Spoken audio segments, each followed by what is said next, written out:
Bonjour à tous et à toutes. Cette année, le Jane Goodall Institute et Fonalfort s'associent pour vous proposer un cycle de 6 conférences qui auront lieu chaque dernier jeudi du mois. Ces conférences digitales mettront à l'honneur des travaux sur la relation homme-animal. Ces rencontres sont destinées à présenter au grand public différents acteurs et actrices impliqués dans la protection de la faune sauvage, que ce soit par leur recherche, leur militantisme ou leur action sur le terrain. Chaque conférence sera l'occasion d'une discussion entre les participants et les intervenants. Nous voulons créer du lien en transmettant de la connaissance et en sensibilisant à la fois les futurs professionnels, spécialistes et le grand public à l'importance de la protection de la faune sauvage et des enjeux que cela implique dans la vie quotidienne. Ce soir, je suis heureux d'accueillir Yolène Delabigne, journaliste, auteur de nombreux livres, spécialiste de la biodiversité, qui n'a pas besoin d'être présentée, qui nous présentera une conférence sur le rapport entre l'homme et l'animal et les enjeux associés à cette relation. Il sera possible de poser des questions par le chat et Galit, notre directrice, en fera une synthèse et posera les questions après la conférence. En fin de conférence, le professeur Jean-François Couraud, président de Fonalfort, nous fera le plaisir de conclure. Merci à tous et à toutes et je donne la parole à Yolène. C'est parfait, merci mille fois. Alors, je me présente très rapidement. Moi, je suis journaliste et je me suis spécialisée dans les intelligences animales et justement le rapport entre les hommes et les animaux, avec un site qui s'appelle L'Animal et l'Homme, une chaîne YouTube, les intelligences animales, et puis des événements. Et justement, je prépare l'université d'été de l'animal qui sera le 27, 28, 29 août en Bretagne. Et peut-être, où j'ai l'immense honneur d'avoir Jane Goodall comme marraine, et peut-être que Galit nous rejoindra, je l'espère bien en tout cas. Alors, avant de démarrer, je voulais juste vous donner quelques petites histoires d'animaux comme ça, pour vous, des petites choses que vous pouvez peut-être d'ailleurs voir sur Internet. On voit une perruche et un humain qui chantent ensemble, des fourmis qui calculent tellement bien leur chemin qu'elles ont inspiré à nos ingénieurs nos GPS dont on peut plus se passer aujourd'hui, des chimpanzés qui parcourent des kilomètres pour aller trouver une petite écorce particulière pour se soigner, ce qui pourrait prouver que la culture médicale des animaux, on en parlera un peu plus tard, on se demande si c'est pas grâce à elle qu'on aurait créé carrément notre médecine, parce que les guérisseurs observaient ce que faisaient les animaux. Et puis, dernier exemple, les éléphants, vous savez que souvent, ils mettent à sac les champs. En Asie, c'est un vrai problème. Donc, il y avait des agriculteurs qui avaient mis des cloches autour du cou des éléphants pour qu'ils fassent du bruit quand ils arrivaient pour manger dans leur champ. Et les petits malins, ils ont mis de la boue dans leurs cloches, ce qui fait que les agriculteurs n'arrivaient plus à les entendre. Voilà, ces quelques petites histoires, en fait, elles vous montrent à quel point les animaux sont intelligents, rigolos, altruistes, qui savent s'aider, qu'ils ont des familles, qu'ils ont une culture, qui transmettent leur culture, etc. Finalement, les animaux sont comme nous et finalement l'homme n'est qu'un animal parmi d'autres, ce qui est incroyable en fait pour nous. Après des siècles d'obscurantisme où la politique, la religion, tout ça, tous nos dirigeants nous ont expliqué d'une manière ou d'une autre que les animaux étaient méchants, sales, que c'était des prédateurs épouvantables, la loi de la jungle, etc. Et en fait, on se rend compte que c'est faux et que Darwin, qui était un grand génie, parce qu'il n'avait pas les moyens techniques d'aujourd'hui. Darwin avait déjà quasiment eu toutes les intuitions qu'on est en train de prouver aujourd'hui. Il a montré qu'en fait, dès qu'il y a de la vie, il y a de l'intelligence. Et que du ver de terre aux poissons, en passant par les oiseaux, en fait, tout le monde sur cette terre, tous les êtres humains, animaux, même végétaux, d'ailleurs on est en train de les découvrir, sont intelligents. Alors, je suis très fière de démarrer ce cycle de conférences Jane Goodall parce que Jane Goodall a été une des premières à poser d'abord un regard de femme, ce qui est très très intéressant parce que c'est très enrichissant, et un regard non scientifique au départ en tout cas, et elle a bouleversé en fait notre vision du monde animal, et vous verrez qu'elle a eu elle aussi des intuitions qui aujourd'hui sont complètement ah, attendez, pardon, j'ai cru que c'était vous, mais non. Pardon, excusez-moi. C'est les joies du direct. Donc, je reprends. Alors, en fait, cette révolution d'aujourd'hui, elle touche finalement tous les domaines. D'abord, on est quand même en train de se poser beaucoup de questions sur l'intelligence artificielle et ça, c'est Pascal Pic qui en a beaucoup parlé. Pour comprendre l'intelligence artificielle et pas être complètement dépassé par les robots qui vont, demain être un peu le quotidien de notre existence, il faut comprendre ce que c'est que les intelligences humaines et les intelligences animales. C'est rien que les intelligences humaines, on sait aujourd'hui qu'il y en a énormément. Il n'y a pas que le QI, il y a l'intelligence émotionnelle, l'intelligence spatiale, l'intelligence musicale, et cetera, et cetera. Les intelligences animales, c'est aussi une révolution écologique. Comme vous le savez, la planète est en danger, en immense danger. Et là, avec la pandémie, on se rend compte à quel point c'est vraiment très grave. Et les animaux, ils ont gardé les pieds sur terre, je dirais, par rapport aux hommes qui sont souvent un peu hors sol, et ils peuvent nous aider énormément à gérer les problèmes écologiques.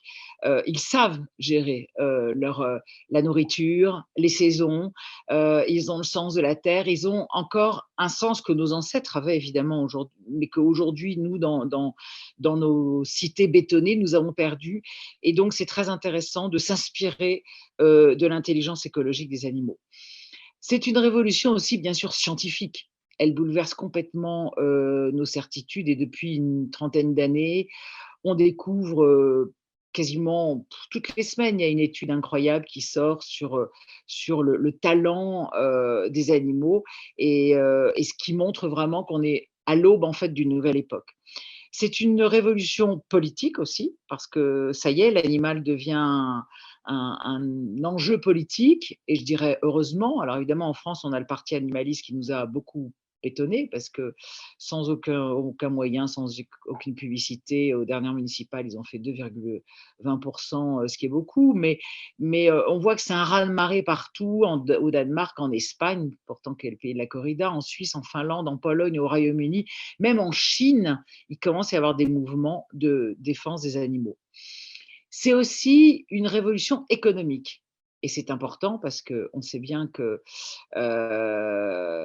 tout n'est qu'une question d'argent. Enfin, pas tout, mais beaucoup de choses sont des questions d'argent dans la vie, et que l'animal rapporte beaucoup d'argent. C'est pour ça qu'on a toujours dit qu'il était laid, sale et bête, parce que c'est beaucoup plus facile de martyriser et d'exploiter, comme on l'a fait pour les esclaves, un être que l'on considère comme stupide. Donc l'animal rapporte beaucoup d'argent avec la chasse, l'élevage, le luxe avec la fourrure, les peaux, etc. Et donc, évidemment, protéger l'animal, ça ne peut marcher que s'il peut continuer de rapporter de l'argent. Sinon, ça ne fonctionnera pas. C'est bien le problème. Mais la bonne nouvelle, c'est qu'il peut rapporter beaucoup d'argent. Ne serait-ce que par exemple les animaux domestiques. C'est un énorme marché. Alors, on peut en discuter, il y a un peu à boire et à manger là-dedans, mais c'est quand même un énorme marché. On l'a vu d'ailleurs pendant la grande pandémie, l'animal domestique est très important pour l'être humain. On le voit dans le tourisme, on voit des pays comme le Costa Rica, qui sont devenus parmi les pays plus riches d'Amérique latine, et qui a une véritable politique de protection de la nature et de l'animal. Ça fait que c'est devenu un pays touristique très très de premier ordre, et du coup ça rapporte de l'argent. Il y a un autre exemple que j'aime beaucoup, c'est le Rwanda. Le Rwanda est quand même un pays qui sort de drames absolus, comme vous le savez. Ils ont eu tous les singes, tous les grands singes avaient été tués pendant la guerre civile, et tout ce qui s'est passé. Et ils ont eu l'intelligence de se rendre compte que plutôt que de continuer de massacrer la nature, elle pouvait leur rapporter et surtout aider la population locale à vivre. Et donc, c'est ce qu'ils ont fait. Les grands singes attirent des touristes qui payent très très cher, genre 2 000 € les 3 jours. Grâce à ça, du coup, la déforestation est devenue illégale au Rwanda, et vous avez des touristes de qualité qui viennent, qui prennent des guides. Grâce à ça, il y a tout un commerce local qui s'est fait pour ouvrir des restaurants, pour qu'il y ait des guides, pour qu'il y ait de l'artisanat, etc. Et donc, on se rend compte que la nature et les animaux peuvent aider et peuvent constituer une véritable économie. Je donnerai un dernier exemple économique, c'est le biomimétisme, qui est un secteur de recherche extrêmement important, où on imite le vivant pour créer des objets ou des concepts. l'éternel exemple qu'on donne toujours, mais qui montre bien les choses, c'est le TGV. On voulait construire, enfin fabriquer un train qui allait très, très vite sans dépenser trop d'énergie. On n'a rien trouvé de mieux que la tête du martin pêcheur, qui est extrêmement bien faite, pour aller très, très vite sans dépenser trop d'énergie. Mais il y a d'autres exemples, par exemple la moule. Il y a des ingénieurs qui se sont dit: «Mais c'est quand même dingue, comment une toute petite moule comme ça peut rester accrochée sur un rocher alors qu'il y a des vents, des marées et cetera?» Et ben, on est en train de s'inspirer de la colle extra forte finalement de la moule pour inventer, des colles, non polluantes et qui pourraient notamment servir, les pour faire des opérations pour que les chirurgiens puissent recoller les peaux plus rapidement. Alors je continue sur des révolutions de l'homme et de l'animal. L'animal, on en a un petit peu parlé tout à l'heure, c'est aussi une révolution sociale parce que c'est l'animal de compagnie est devenu extrêmement important. On l'a vu pendant la pandémie, à quel point c'était important, mais d'une façon générale, on sait que dans les villes, l'être humain souffre. C'est très compliqué d'habiter dans un immeuble, au 20e étage. C'est pas tellement fait pour l'animal que nous sommes. Et les animaux, c'est les petits animaux qui restent, hein, les chats, les pigeons, les chiens, sont un peu un des derniers liens que le citadin a avec la nature. Et vous allez voir que ça va changer. D'ailleurs, c'est une des invitées la, mmh, la l'université d'été de l'animal qui va avoir lieu la fin août, c'est Joëlle Zask, qui est une philosophe et qui a écrit un livre qui s'appelle Zoocité, où elle raconte qu'on a vu tous les animaux sauvages revenir en ville pendant la pandémie. Vous avez vu ces images incroyables quand même. On a vu des animaux extraordinaires. Comme la ville était moins dangereuse puisque les humains étaient plus là, ils sont revenus. Or, c'est un phénomène d'aujourd'hui très intéressant. Il y a énormément d'animaux sauvages qui finalement sont plus à l'abri, étonnamment, en ville qu'à la campagne. Il n'y a pas de chasseurs, il n'y a pas de prédateurs, il y a à manger, il y a des poubelles pleines, donc c'est un peu buffet ouvert. Et du coup, comment on va faire? Ça, c'est un vrai challenge passionnant. Comment est-ce que les architectes, comment est-ce que les sociologues, comment est-ce que les municipalités vont gérer cette arrivée d'animaux sauvages? Essayons de la gérer correctement. L'autre, toujours dans le côté social et psychologique, l'animal a un rôle incroyable à jouer pour nous aider. Alors là aussi, on est en train de démarrer une nouvelle acte de recherche très intéressante qu'on appelle la médiation animale. Euh, Comme toujours en France, on est un petit peu en retard. Aux États-Unis, ils sont beaucoup plus en avance que nous. Le chien, par exemple, est très très utilisé aux États-Unis pour de multiples fonctions. Dans les prisons, par exemple, on se rend compte que des gens qui ont un problème avec la violence, quand ils commencent à s'occuper d'un chien, et puis que très vite, ils se rendent compte qu'en tapant, en étant violent, ben, le chien a peur, il peut devenir agressif, etc. Et que par contre, quand ils deviennent gentils, doux, compréhensifs, le chien se rapproche et leur donne du bonheur. Donc, en fait, le chien arrive à faire passer des messages incroyables que certains psychologues n'arrivent pas à faire passer. On travaille beaucoup aussi avec les chevaux. Les chevaux pareil, sur des gens, moi j'ai une amie qui travaille avec des chevaux dans la prison de Rennes. Elle obtient des résultats extraordinaires avec des prisonniers qui ont un peu perdu le respect de tout, et grâce au cheval, ce grand cheval qui fait quand même peur, ce cheval qui là on frime moins avec un avec un cheval, hein. C'est plus facile de taper, sa femme ou son fils, ou son voisin. Quand on est avec un grand cheval, on apprend beaucoup plus le respect, et les animaux arrivent à être pas des thérapeutes, ça serait peut-être exagéré, mais en tout cas des assistants de thérapeutes extrêmement intéressants. Et puis au-delà de ça, pour revenir sur les chiens, on connaît déjà tous évidemment les chiens d'aveugles qui sont extraordinaires, mais les chiens aident les traumatisés de la guerre. Par exemple, aux États-Unis, ils travaillent beaucoup là-dessus, ils aident les sourds, ils aident les alcooliques. On voit aujourd'hui qu'ils arrivent à prévoir certains cancers, qu'ils arrivent à prévoir les crises d'épilepsie. Ils arrivent à prévoir les maladies cardiaques. On travaille actuellement d'ailleurs pour qu'ils arrivent à prévoir les malades de la Covid-19. Enfin, le chien est un animal, bon, qu'on sait extrêmement intelligent, fidèle et généreux, mais là, on découvre plus que jamais toutes les qualités extraordinaires qu'il a. Juste par exemple, j'avais fait une petite enquête sur les crises d'épilepsie. vous avez des chiens avec des enfants, c'est extraordinaire. C'est-à-dire que les enfants sont tellement angoissés par l'idée d'avoir une crise d'épilepsie à l'école qu'ils sont souvent rejetés par les maîtresses et par leurs copains, parce que ça fait très, très peur une crise d'épilepsie.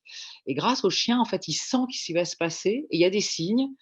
Le chien, alors je fais certaines choses, il met sa tête sur le genou et cetera. Le petit arrive à savoir qu'il va avoir une crise d'épilepsie et il peut se soigner en urgence et grâce à ça, et bah, des enfants retournent à l'école, sont à nouveau, ont une vie sociale correcte et cetera. Donc là, le chien, je dirais pas qu'il sauve la vie de l'humain, mais on en est quand même pas loin. Tout ça fait que aussi alors là, je vais peut-être vous étonner un petit peu plus, mais c'est aussi une révolution philosophique. Heu, L'homme doit descendre de son piédestal. Ça fait quand même des enfin l'homme, quand je dis l'homme, c'est l'humain, hein. Ça fait quand même des siècles qu'on est persuadé qu'on est, supérieur à tout. On se rend compte aujourd'hui qu'on a quand même, OK, fait beaucoup de progrès sur beaucoup, beaucoup de choses, mais que là, on est quand même dans des situations, compliquées qu'on ne sait pas très, très bien gérer et en fait, on se rend compte que les humains peuvent, énormément nous aider. D'ailleurs, moi, j'ai écrit chez Le Duc un livre qui s'appelait «Les 12 sagesses des animaux». Quand elles m'ont demandé d'écrire ce livre, franchement, je me suis dit: «Oh là, sagesse des animaux, là, quand même, il faut peut-être pas exagérer». Et en fait, je n'ai pris que des études scientifiques pour pas que ce soit un sujet à polémique. C'est extraordinaire ce que les animaux peuvent nous enseigner comme sagesse finalement. Ce qui est assez logique parce que, l'animal est très pragmatique. Lui, ce qu'il veut, c'est survivre et vivre bien et la sagesse au sens, populaire du terme, la sagesse de nos grands-mères, la sagesse, bah, c'est souvent des choses très simples, mais qu'on a beaucoup de mal à appliquer tous les jours. C'est, profiter du temps présent et ne pas regretter le passé. C'est très compliqué pour nous. On est toujours en train de se dire: «Ah si j'avais fait ça, ah puis alors pourvu que j'ai ci», on est jamais content, on en veut toujours plus.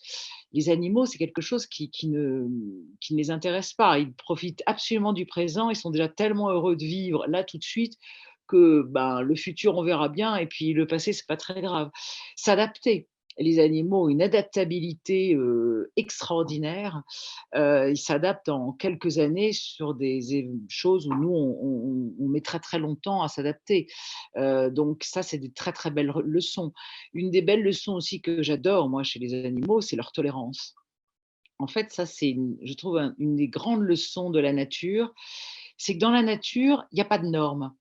Tout est possible dans la nature. Nous, les humains, on adore, ça nous rassure, on adore être, notre fameux rationalisme. On aime bien mettre les choses dans les tiroirs, on aime bien classer, on aime bien mettre des chiffres, on aime bien, oui, on aime bien caser les choses et ça n'existe pas dans la nature. Tout est possible, rien n'est jamais acquis, et c'est pour ça qu'il y a une espèce de dynamisme extraordinaire, de la nature. Et il y a un exemple que j'aime bien donner sur la tolérance des animaux, c'est sur l'homosexualité animale. En fait, des scientifiques ont depuis très, très longtemps, heu, observé, notamment chez les hannetons, vous allez rire, je me souviens plus du nom du scientifique, mais c'était au XVIIIe siècle. Chez les hannetons, ils voyaient bien qu'il y avait beaucoup d'homosexualité, même en dehors de la période de reproduction et cetera. Vous pensez bien que personne n'a rien dit, sinon on se retrouvait sur le bûcher.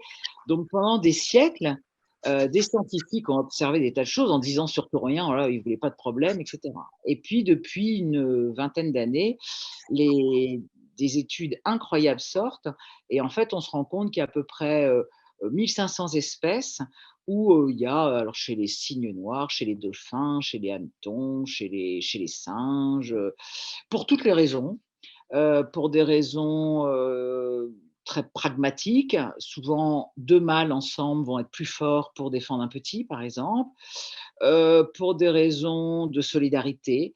Les lionnes, par exemple, vivent en communauté, les hyènes aussi d'ailleurs, parce qu'elles s'entraident. Elles arrivent même à mettre ensemble leur cycle hormonal pour pouvoir mettre bas ensemble, de façon à ce qu'elles puissent allaiter, les petits un peu de tout le monde pendant qu'il y en a une autre qui va chasser et elles s'entraident comme ça et elles font des communautés de femelles.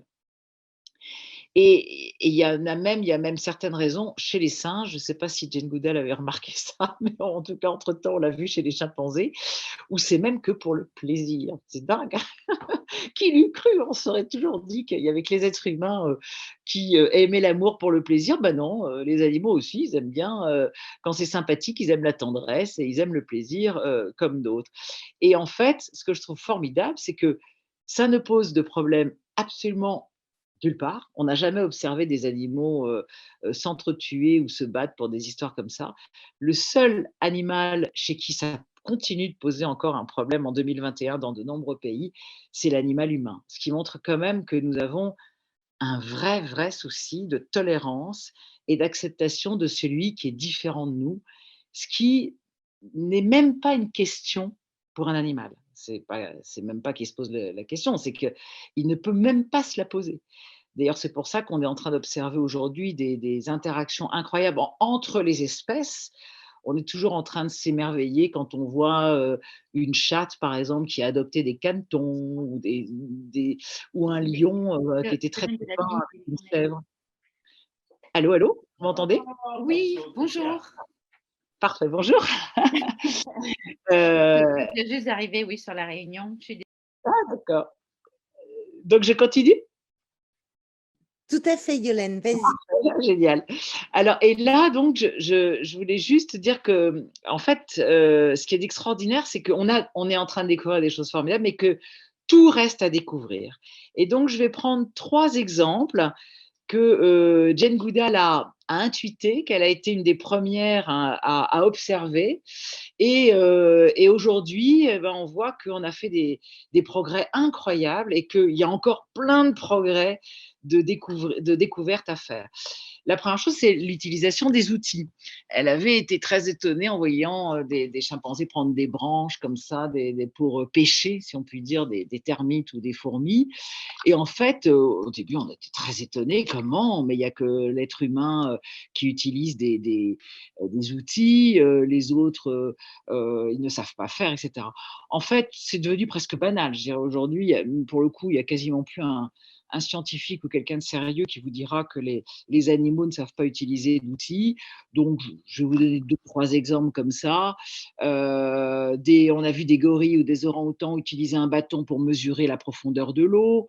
Il y a des dauphins qui, pour chasser dans le sable, sans s'abîmer le rostre, vous savez, leur nez, ils se mettent une éponge comme un nez de clown, quoi. Ils se mettent une éponge sur le nez pour pas s'abîmer avec le sable. On sait qu'il y a des castors qui coupent des branches pour construire leur barrage. Vous avez des éléphants qui prennent des branches pour se gratter, pour se nettoyer certaines zones de leur corps ou pour faire fuir les mouches. Vous avez des pinsons des Galapagos qui utilisent des épines de cactus pour extraire des insectes dans les arbres. Ou alors, ça c'est assez drôle, vous avez certains oiseaux qui vont au feu rouge dans les villes, ils jettent leurs noix au moment du feu rouge. Quand les voitures passent, elles sont écrasées, évidemment. Et au prochain feu rouge, ils attendent le feu rouge, ils ne sont pas fous. Au prochain feu rouge, ils viennent, ils prennent la noix écrasée pour la manger et ils recommencent la fois d'après. Donc, tout ça pour montrer que les animaux, non seulement savent utiliser des outils, mais qui sont quand même incroyablement malins. L'autre domaine qui est fascinant, j'en ai un petit peu parlé tout à l'heure, c'est la médecine. Jane Goodall a été une des premières à remarquer que les chimpanzés qu'elle observait mangeaient parfois des plantes, des écorces un peu bizarres. Elle ne comprenait pas trop pourquoi. Et en fait, on a compris pourquoi. C'est parce qu'ils se soignent avec les plantes et les écorces. Et qu'en fait, la nature, c'est une immense pharmacie. On le sait bien, nous, puisque la plupart de nos médicaments viennent de plantes, mais les animaux aussi le savent. Ils survivent depuis des millénaires, donc ils ne sont pas idiots. Ils ont très, très vite compris, et au fur et à mesure de l'évolution, ils ont compris que beaucoup de plantes, d'écorces, de mousses sont très utiles pour se soigner. Et aujourd'hui, c'est un nouvel axe de recherche qu'on appelle la zoopharmacognosie, qui fait qu'on on observe des animaux avec l'espoir évidemment d'inventer de nouvelles molécules et de nouveaux médicaments. En France, on a quelqu'un qui est très spécialisé, qui s'appelle Sabrina Krief, que vous avez peut-être vu des gens à la télévision parce qu'elle passe souvent sur les antennes et c'est tant mieux. Elle est primatologue et chercheuse au Muséum d'histoire naturelle, elle travaille en Ouganda et en observant les chimpanzés, elle essaye d'inventer un médicament contre le paludisme. Mais alors, on a des exemples absolument extraordinaires. On utilise, vous savez, de la citronnelle pour éloigner les moustiques. Et ben, le singe capucin du Costa Rica, il se frotte le pelage comme ça avec des écorces d'agrumes et ça lui permet là aussi de faire fuir les moustiques, les poux et les tiques. On observe aussi des choses extraordinaires sur les oiseaux. Par exemple, les mésanges. En fait, les mésanges, elles sont expertes en ce qu'on appelle la bryologie, c'est-à-dire la connaissance des mousses et des herbes primitives, dont on fait souvent beaucoup de médicaments. Et on s'est rendu compte qu'elles ne font pas leur nid comme ça. On s'imagine, nous, que les mésanges, elles prennent des petits bouts de mousse pour que ce soit bien doux et chaud pour leurs petits. En fait, non, elles font tout pour que ce soit des herbes antiparasitaires et que ça puisse protéger leurs petits. Donc, elles prennent par exemple de la menthe, de la lavande, de l'immortelle de Corse ou qu'on appelle aussi l'hélicryse. Et ça va permettre d'éviter les parasites pour que leurs petits soient en bonne santé. Et alors, ce qui est extraordinaire, c'est qu'on a découvert il n'y a pas très très longtemps qu'en fait, c'est grâce à leur odorat. On ne savait pas, mais les oiseaux ont un excellent odorat. Et en fait, elles sentent très bien les herbes pour les choisir. Les tourneaux sansonnets, ils construisent son nid avec de la carotte sauvage parce que ça éloigne les acariens. Et on s'est rendu compte que quand ils n'avaient pas de carottes sauvages, les oisillons étaient en moins bonne santé. Il y a pas mal d'oiseaux aussi qui écrasent des fourmis ou qui s'en enduisent les plumes ou carrément qui se roulent dans une fourmilière parce qu'en fait, ils récupèrent de l'acide formique qui tue les poux. D'ailleurs, les fourmis, puisqu'on en parle, c'est parmi les animaux les plus incroyables. Il y a une étude anglaise assez récente qui a montré que 60% des espèces de fourmis, en fait, fabriquent des antibiotiques avec leur corps. Elles utilisent des bactéries de leur propre corps et après, elles le fabriquent comme ça avec leur salive, etc. Et elles se l'appliquent sur le corps pour se protéger des infections. Et d'ailleurs, on se dit que peut-être ça pourrait nous aider pour fabriquer des antibiotiques pour nous les humains. Alors ce qu'on ne sait pas, ces Anglais ont dit que 60% des fourmis le faisaient. Qu'est-ce que font les 40 autres pourcents? Ça, pour l'instant, on ne le sait pas encore. Autre animal incroyable, l'abeille. Évidemment, l'abeille, c'est la championne en défense immunitaire. Hein. Elle fabrique des substances antimicrobiennes qui sont parmi les plus puissantes au monde et qui protègent contre quasiment la plupart des virus. Évidemment, la gelée royale. Ou alors le propolis qu'elles fabriquent à partir d'écorces d'arbres avec de la cire et leur salive. En fait, elles le font pour enduire les parois de leur ruche, un peu comme si nous, on enduisait les murs de notre maison, et ça protège. En fait, et on s'est rendu compte que ça protège contre tout, quoi. Ça protège contre les infections respiratoires intestinales, les ulcères. Enfin, c'est absolument incroyable à quoi sert le propolis, au point d'ailleurs que elles ont quand par exemple de temps en temps ça arrive, il y a un gros prédateur qui rentre dans une ruche, ça peut arriver par exemple une souris. Une souris pour les abeilles, c'est énorme. Donc elles arrivent à la tuer parce qu'elles se mettent nombreuses à la piquer pour la tuer, mais elles ne peuvent pas se débarrasser du corps, évidemment. On imagine mal des abeilles qui tirent, elles ne s'en sortent pas. Et du coup, c'est dangereux d'avoir un cadavre comme ça dans une ruche parce que les abeilles sont folles d'hygiène. L'hygiène, c'est très, très, très important. Elles passent leur temps à nettoyer la ruche, à se nettoyer. Enfin, c'est vraiment une règle de base de leur bonne santé. Et ben, qu'est-ce qu'elles font? Elles enduisent le corps de la souris de propolis, ce qui va protéger des infections et ce qui va faire que le corps va rester, mais sans tout ce qui est dangereux, et qu'elles pourront à un moment s'en débarrasser. Et ben, c'est ce qui a inspiré les Égyptiens. Quand les Égyptiens ont compris ça, et ben, c'est comme ça qu'ils ont inventé l'embaumement de leur mort et les fameuses momies. Et c'est grâce finalement aux abeilles qu'il y a des momies égyptiennes qu'on découvre aujourd'hui et qui sont dans un état de conservation absolument remarquable. C'est grâce aux petites fourmis, aux petites abeilles, pardon. Je vous donnerai encore un autre exemple, c'est les moutons.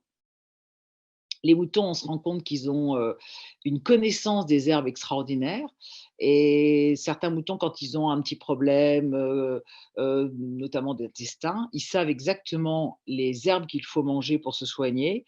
Et on a prouvé que ce sont les mamans, ce sont les brebis qui apprennent ça à leurs bébés. Donc là aussi, ça prouve vraiment qu'il y a une vraie transmission culturelle. Et actuellement, on fait des études, enfin des expériences aux États-Unis pour se demander si l'élevage des moutons pourrait se faire sans aucun produit chimique, mais uniquement grâce à leur connaissance et avec un vrai aller-retour entre les humains et les moutons. C'est-à-dire qu'on apprendrait aux moutons à manger certaines herbes qui sont bonnes pour eux et on pourrait s'inspirer de leurs connaissances. Et donc là, on aurait vraiment un vrai partenariat entre le mouton et l'homme.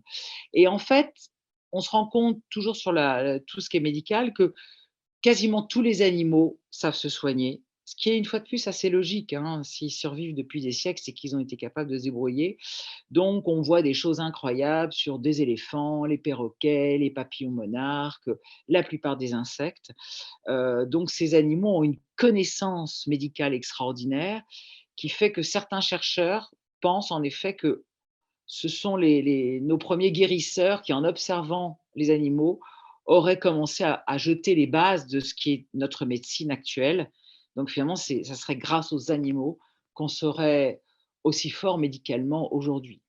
Et je terminerai l'aspect médical en parlant d'un nouveau concept qui a été inventé aux États-Unis là, il y a quelques années, dans les années 2000, qu'on appelle le One Health, c'est-à-dire une santé, et qui est en train de prendre beaucoup d'ampleur aujourd'hui avec la Covid-19, parce qu'en fait, on se rend compte que la santé humaine ne veut rien dire en soi. La santé environnementale ne veut rien dire non plus.